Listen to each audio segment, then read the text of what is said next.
Salut à toutes et à tous. Aujourd'hui, petite vidéo pour répondre à une question qui m'a été beaucoup posée ces derniers temps. C'est celle du choix difficile entre l'iPhone 7 Plus et l'iPhone 8.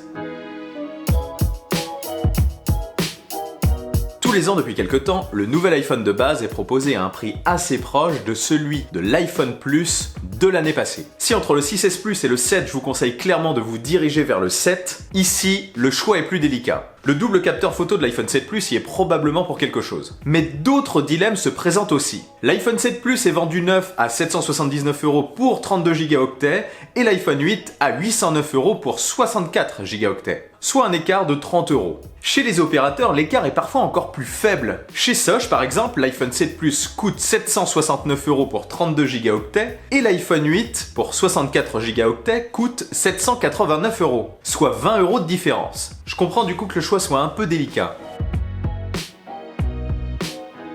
Alors pourquoi choisir déjà l'iPhone 7 Plus ? Il possède un très bel écran de 5,5 pouces qui offre sous iOS un mode portrait plutôt confortable que ne possède pas l'iPhone 8 et ses 4,7 pouces. Il a non pas un mais deux objectifs photo à l'arrière, un grand angle et un téléobjectif qui ont tous deux déjà fait leurs preuves. L'iPhone 8 n'en possède qu'un qui est certes plus récent, mais il faut l'avouer, dans certains comparatifs il est parfois difficile de voir la différence. Le double capteur photo de l'iPhone 7 Plus lui permet de faire des photos de portrait, vous savez, avec le flou artistique derrière. Et ça, c'est clairement un plus. Sinon, tout comme l'iPhone 8, l'iPhone 7 Plus est résistant à la poussière et aux éclaboussures. Je rajouterai comme point positif que son autonomie est supérieure à celle de l'iPhone 8. Alors maintenant, pourquoi choisir l'iPhone 8 ? Déjà, il est sorti cette année.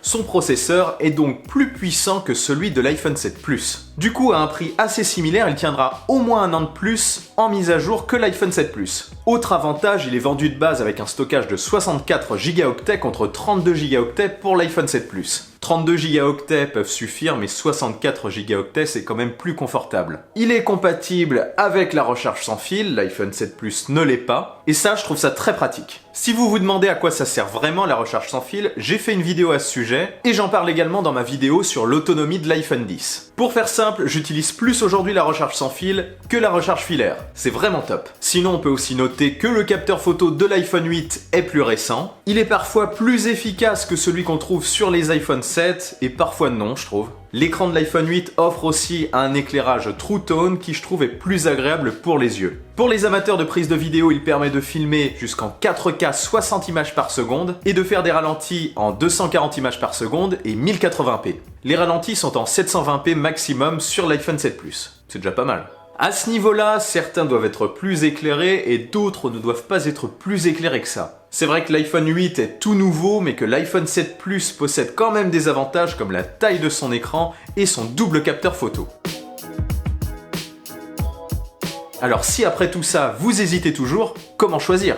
On va faire simple. Vous cherchez un grand iPhone et vous voulez profiter d'un écran assez large, permettant d'utiliser confortablement votre téléphone en mode paysage. Vous voulez une autonomie plus longue, la recharge sans fil et gadget pour vous, ça ne vous intéresse pas. Vous n'avez pas besoin de beaucoup de grosses applications et vous aimez prendre de belles photos dont certains portraits. L'iPhone 7 Plus est fait pour vous. Maintenant, vous voulez du tout nouveau qui tiendra au moins 5 ans. Il vous faut 64 Go car vous comptez installer beaucoup d'applications et prendre pas mal de photos. La recharge sans fil vous intéresse, le nouveau design en verre aussi. Ce format avec un écran de 4,7 pouces est parfait pour vos mains. Vous voulez un smartphone suffisamment portable, dirigez-vous vers l'iPhone 8. Petite remarque, si l'iPhone 7 Plus vous intéresse mais que vous voulez plus d'espace de stockage, genre 128 Go, c'est que vous pouvez probablement acheter l'iPhone 8 Plus de 64 Go.